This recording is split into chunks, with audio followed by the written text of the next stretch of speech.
Bonjour à tous, bienvenue sur le plateau de la Tribune Business. J'ai le plaisir d'accueillir aujourd'hui Julien Mériaudeau, président de la société Ubigreen, qui à l'aide de nouvelles technologies repense les usages des immeubles, un programme très ambitieux. La bonne utilisation justement des espaces de travail, c'est un gros enjeu aujourd'hui. Oui, c'est un enjeu d'autant plus fondamental que, je dirais, particulièrement depuis la crise du Covid, l'utilisation des espaces de bureau a complètement changé. Ça, c'est le télétravail, notamment. C'est le télétravail, c'est le fait que les espaces de travail eux-mêmes, leur usage est un petit peu différent puisqu'on les utilise beaucoup maintenant pour collaborer, pour se rencontrer. Et donc, en fait, tous ces enjeux-là autour de la crise immobilière qui se fait jour ces derniers temps, fait en sorte que Donc ça oblige les chefs d'entreprise à repenser tout ça. Oui, ils ont besoin de vous. Il faut repenser ça et on est là pour les aider du mieux qu'on peut. Alors, vous dites les aider. Qu'est-ce que vous proposez, j'ai envie de dire, à un chef d'entreprise dans un immeuble? Qu'est-ce que vous leur proposez? Sur des immeubles de bureaux, en fait, nous, ce qu'on propose, c'est de les accompagner pour, je dirais, vérifier la bonne utilisation de leurs locaux et la bonne adaptation de l'utilisation de ces locaux en fonction des différentes catégories de collaborateurs qui vont avoir accès à ces locaux-là. Ça signifie quoi, bien utiliser ces locaux? Ça veut dire qu'il faut maximiser l'espace. Les bureaux en région parisienne et même en moyenne en France coûtent 11 000 € par poste à peu près.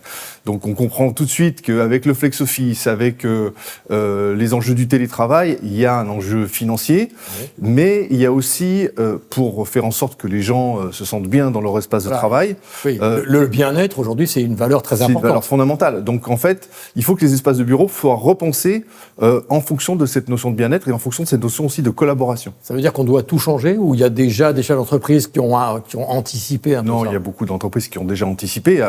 On est bien évidemment dans des problématiques itératives qui vont prendre quelques années. Ouais. Mais oui, un certain nombre d'entre eux ont déjà anticipé ce genre de choses. Alors vous collectez en fait le maximum de données pour mieux optimiser l'espace. C'est ça votre méthode? Vous avez des outils pour ça? Comment vous faites? Exactement. Donc on a des outils de type capteur qui permettent de savoir exactement si un poste de travail est occupé ou pas, si une salle de réunion est occupée, comment elle est occupée. Est-ce qu'il y a beaucoup de gens à l'intérieur de la salle de réunion relativement au nombre de places qui sont prévues?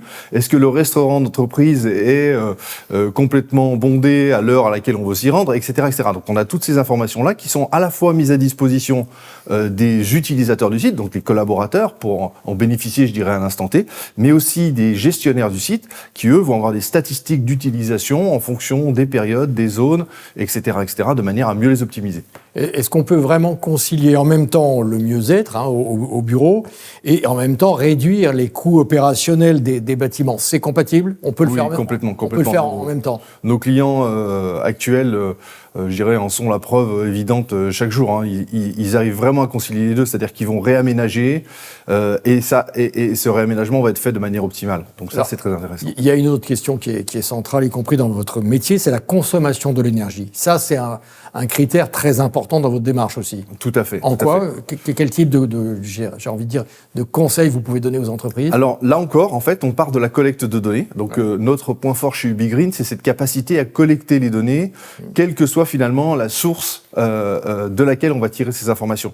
Que ce soit d'acteurs comme Enedis, GRDF, que ce soit de fournisseurs d'énergie ou que ce soit de compteurs ou de sous-compteurs ou de capteurs qui sont sur les sites. Donc on va collecter toute cette information-là, l'analyser dans notre plateforme logicielle SaaS, qui va nous permettre ensuite d'en déduire des actions d'amélioration pour réduire la consommation énergétique des bâtiments. Donc c'est collecte et recommandation à vos clients. Tout à fait. C'est comme ça que ça se passe. On va jusqu'au consulting qui est lié à l'énergie, à la gestion de l'énergie. Et ça va même jusqu'à la bonne application de vos recommandations? Alors, on essaye de suivre et d'accompagner nos clients dans la mesure du possible au fur et à mesure du temps pour s'assurer que les actions qu'on recommande, si elles sont validées par nos clients, soient bien mises en œuvre et on puisse mesurer l'effet de ces actions. C'est très important, notamment dans le cadre des réglementations qui sont en cours aujourd'hui. Vous adressez à quel type de clients? C'est des grosses entreprises, des PME ou... Ça dépend. On a, pour être très honnête, une grande variabilité dans le portefeuille de nos clients. On a beaucoup de références dans le domaine bancaire, avec des très très grands groupes, les plus grands groupes bancaires français sont nos j'ai vu, clients. on peut peut-être en citer quelques-uns. J'ai vu ADP, Aéroport de Paris, CNP Assurance. Ça, j'ai envie de dire, c'est ce que vous mettez un petit peu en avant. Il y en a d'autres, j'imagine. Il y en a d'autres. On n'est pas obligé de les citer, mais ça peut être des tailles, les plus grandes des banques tailles françaises, comparables. Oui, même plus grosses. Les plus grandes banques françaises, en fait, travaillent avec nous aujourd'hui, et on a largement déployé nos solutions au sein de ces grands ensembles immobiliers que représentent ces banques-là, en fait. Donc c'est toujours de l'aménagement d'espace. Vous dites jamais, là, faut fermer, il faut supprimer peut-être des étages, ou vous allez loin dans votre démarche de conseil.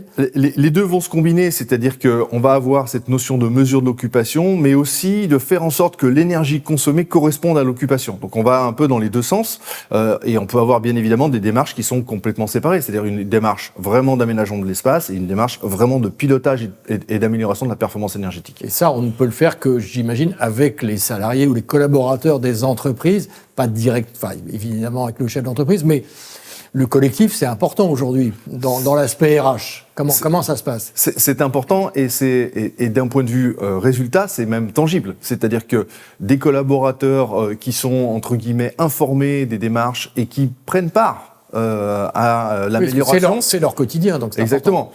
Alors, les solutions sont vraiment là pour les accompagner, les aider et leur faire aussi prendre conscience du coût énergétique lié à des actions qui ne seraient pas mises en œuvre. Donc, tout ça se combine relativement aisément de manière à produire le maximum d'efficacité. Julien Meriodot, quelles sont les perspectives de croissance d'Ubigreen ?